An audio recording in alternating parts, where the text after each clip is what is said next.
Ayan, kakasuporta nyo kay Queen Mani na bida-bida. Pag ginawa niya siya shilling, hindi ko naman bibigay si Kosok eh. Inawala yung shilling, hindi kayo nag-iisip. Sir Manix, kung tatawagin niyo akong bida-bida, just because pinapunta ko yung bata, FYI, pinapunta ko ha, hindi ko siya kinuha, hindi ko siya pinuntahan doon ng sinundo, pumunta siya sa akin ng kusa. Kung tatawagin mong bida-bida, sir, yung pagpunta sa akin dahil gusto niyang maka-relax and matuto from me and makatakas sa mga taong nanakit sa kanya and feeling niya kasi wala siyang kakampi, then call me bida-bida. Sinave ko lang yung bata doon sa mga taong nananakit sa kanya. And ano ba, hindi ko naman siya kukunin. Babalik din naman siya once na natutunan niya na to. Nakikita niyo ba yung alaga niyo na yan? Tuturuan ko lang ng konti. Ayaw niyo ba nun? Matuturuan ko ng self-defense yung bata para at least wala man kayo sa bahay. Kahit yung mga handler, kahit si Sir Manix wala sa bahay, si Mami P. Mapoproteksyonan niya yung sarili niya. And may deal kami. May deal kami na hindi siya pwede mambuli gamit ang boxing. Kung ano yung matututunan niya dito, pang self-defense lang.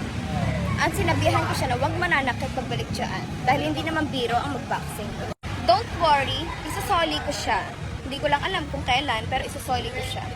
Nasa mabuting kamay naman yung alaga nyo. Hindi ko naman inaano to or what. Tira nyo naman, ayaw nyo ba lumakas yan? Resistensya. Plus, alam niya na kung paano mag-self-defense. Hindi lang sa bahay nyo, kundi din sa labas, di ba? Babae yan, kailangan niya ng self-defense. Hindi yung puro sabunutan nyo natututunan, di ba? Diyos ko, sabunutan. Diyos ko, masyado na yung ano. Turuan natin ang suntukan. Hoy, galingan mo dyan. Kapag di ka natuto, balik sabunutan ka ulit. Galingan mo. Total, kamukha mo naman yung coach.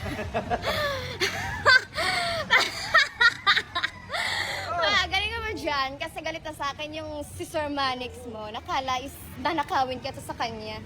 Don't worry. Nasa mabuting kamay siya. Hindi siya pinapabayaan dito. At hindi ko sasayangin yung mga oras na nandito siya. Kilala niyo? Dahil sisiguraduhin ko na sa maigsing panahon na nasa atin siya, marami siyang natutunan. Pagbalik niya dyan, sisiguraduhin kong ibang tao na siya.